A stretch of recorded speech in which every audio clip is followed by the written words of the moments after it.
नमस्कार बंधुरा माয়ের রান্নার ব্লগ চ্যানেলে আপনাদের সকলকে জানাই অনেক স্বাগত। আজ আবারও হাজির হয়ে গেলাম দারুণ স্বাদের রেসিপি নিয়ে। আমি আজকে শেয়ার করব মুড়ি ঘন্টর রেসিপি। এটা কিন্তু খুবই পুরনো একটি রেসিপি, প্রায় সকলেই করতে জানেন। মা ঠাকুমার হাতে খাওয়া এই মুড়ি ঘন্টর স্বাদ যেন অনবদ্য। সম্ভবত আমি বাড়িতে যেইভাবে মুড়ি ঘন্টটা করে থাকি সেটাই আপনাদের সঙ্গে শেয়ার করব। এইভাবে করলে কিন্তু এর স্বাদ হবে দুর্দান্ত। আমার এই রেসিপিটা জানার জন্য কিন্তু সম্পূর্ণ ভিডিও দেখতে হবে।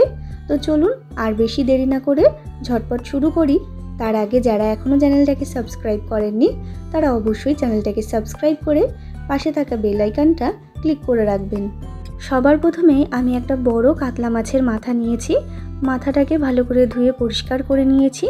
এরপরে দিয়ে দিলাম হলুদ গুঁড়ো আর লবণ, আর দিয়ে দিলাম একটু পাতিলেবুর রস। অনেক সময় কি হয়, বড় মাছের মাথাতে না একটু আষ্টানি গন্ধ ছাড়ে, তার জন্য পাতিলেবুর রসটা দিলে কিন্তু গন্ধটা ছাড়বে না। এরপরে মেখে রাখলাম। তারপরে এখানে গোবিন্দভোগ চাল নিয়েছি 100 গ্রাম মতো। চালটাকে ভালো করে ধুয়ে একটু ভিজিয়ে রেখেছিলাম। এরপর আমি 1 চামচ মতো ঘি দিয়ে ভালো করে মিশিয়ে রেখে দিলাম। এটা কিন্তু আগে করে নিতে হবে। এরপরে একটা মিক্সিং জার নিয়েছি, তার মধ্যে দিয়ে দিলাম ওই 7 থেকে 8 কোয়া মতো রসুন আর 1 ইঞ্চি আদা, কয়েকটা ঝালের জন্য কাঁচা লঙ্কা আর টমেটো। এবার মিহি একটা পেস্ট তৈরি করে নিতে হবে। তারপর এখানে 3 চামচ মতো টক দই নিয়েছি, তার মধ্যে 1 চামচ হলুদ গুঁড়ো, 1 চামচ ঝাল লঙ্কার গুঁড়ো, 1 চামচ জিরে গুঁড়ো, 1 চামচ ধনে গুঁড়ো আর দিয়ে দিলাম 1 চামচ কাশ্মীরি লঙ্কার গুঁড়ো। তারপরে সামান্য জল দিয়ে এটা মিক্স করে রেখে দিতে হবে। এটা আগে থেকে মিক্স করে রাখলে কিন্তু বেশ তাড়াতাড়ি রান্নাটা হয়ে যায় আর একেবারে বাটা মশলার স্বাদটাই আনে। এরপরে সরাসরি কড়াইতে তেল গরম করে নিলাম। আমি কিন্তু পুরো রেসিপিটা সর্ষের তেলে করছি। তেলটা গরম হয়ে যাওয়ার পরে একে একে মাথাগুলো কিন্তু ভালো করে ভেজে নেব। মাথাগুলো কিন্তু খুব ভালো করে লাল লাল করে কিন্তু ভেজে নিতে হবে একটু সময় ধরে। আর একটুখানি সাবধানে ভাজবেন, যেহেতু কাতলা মাছের মাথা অনেকটা পরিমাণে তেলাক্ত থাকে, তার জন্য কিন্তু একটুখানি ফাটে। তার জন্য একটুখানি সাবধানে কিন্তু মাথাগুলো ভেজে নেবেন। আপনারা সেটা সকলেই জানেন, তবুও আমি বলে দিলাম। তারপরে মাথাগুলো কিন্তু ভাজা হয়ে গেছে। এরপরে আমি এক এক করে তুলে রাখছি। তারপরে ওই তেলের মধ্যেই আমি দিয়ে দিলাম এখানে পরিমাণ মতো লবণ। লবণটা দিয়ে এখানে আমি দিয়ে দিলাম আলু। এখানে প্রায় আমি 3টে আলু ব্যবহার করেছি, বড় সাইজের ডুমু ডুমু করে কেটে নিয়েছি। আপনারা আপনাদের পরিমাণ মতো দিয়ে দেবেন। এরপরে আলুটাকে কিন্তু লাল করে ভেজে নিতে হবে। তো দেখুন আলুটাকে লাল করে কিন্তু ভেজে নিয়েছি। এরপরে আমি আলুটাকে তেল ছেঁকে তুলে রাখছি।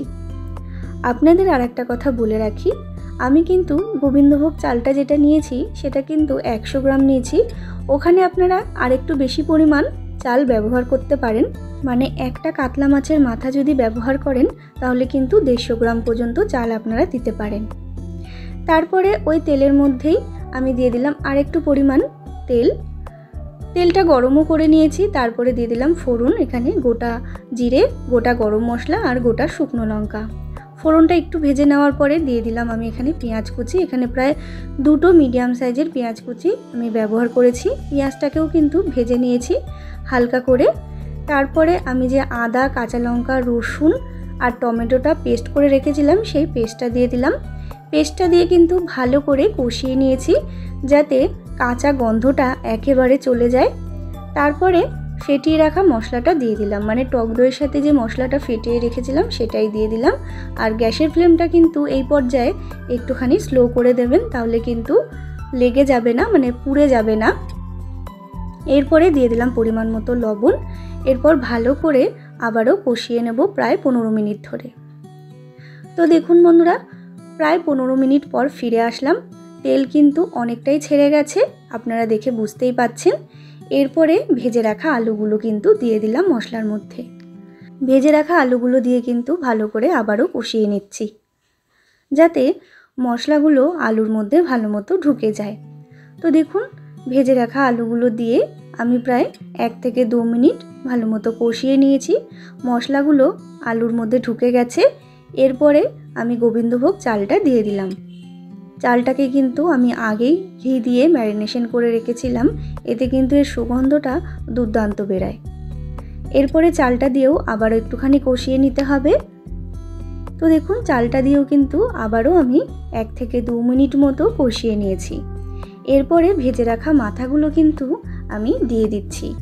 ভেজে রাখা মাথাগুলো দিয়ে প্রায় আমি 5 মিনিট মতো কষিয়ে নেব, যাতে মাথাগুলোর মধ্যে ভালো মতো এই ফ্লেভারটা মানে মশলার যে ফ্লেভারটা সেটা ঢুকে যায়। তো দেখুন আমি প্রায় 5 মিনিট পর ফিরে আসলাম। মাথাগুলোর সাথে কিন্তু মশলাটাকে কষানো হয়ে গেছে। এরপরে দিয়ে দিচ্ছি পরিমাণ মতো জল। যেহেতু আলুটাও একটু সেদ্ধ হওয়ার ব্যাপার আছে আর চালটাও কিন্তু সেদ্ধ হবে, তার জন্য একটুখানি জল দিয়ে দিলাম। এরপর আমি কিন্তু ঢাকা দিয়ে প্রায় 10 থেকে 15 মিনিট রান্না করে নেব। তো দেখুন বন্ধুরা 10 থেকে 15 মিনিট পর ফিরে আসলাম। ঠিক এই রকম পর্যায়ে এসছে। আমি কিন্তু এই রেসিপিটাতে একটু গ্রেভি পছন্দ করি, আপনারা চাইলে একটুখানি জলটা কম দিতে পারেন। আমি যেহেতু একটু গ্রেভি পছন্দ করি তাই জলের পরিমাণটা একটু বেশিই দিয়েছি। এরপরে আমি দিয়ে দিচ্ছি এখানে গুঁড়ো গরম মশলা আর দিয়ে দিচ্ছি এখানে ঘি পরিমাণ মতো। আর কিন্তু কিচ্ছু দেওয়ার নেই। এরপর আবারও ভালো করে একটুখানি নাড়াচাড়া করে এটা রান্না করে নিতে হবে। দিয়ে দিলাম একটু স্বাদটা ব্যালেন্সে থাকার জন্য চিনি। চিনিটা দিলে কিন্তু এর ব্যালেন্সটা ভালো থাকে।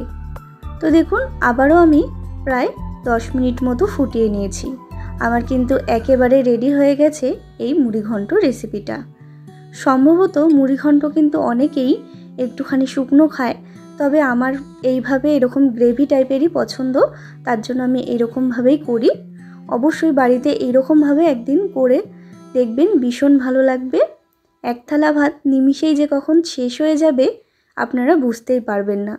মাছ মাংস দূরে ফেলে কিন্তু এই রেসিপিটা দিয়েই এক থালা ভাত খাওয়া হয়ে যাবে। তো বন্ধুরা আমার এই রেসিপিটা কেমন লাগলো অবশ্যই কমেন্টে জানাতে কিন্তু ভুলবেন না। আর ভালো লাগলে অবশ্যই একটা লাইক করবেন, শেয়ার করবেন।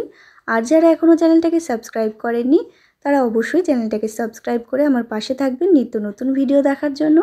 আবারও হাজির হয়ে যাব নতুন কোনো রেসিপির সাথে। ততক্ষণের জন্য ভালো থাকবেন।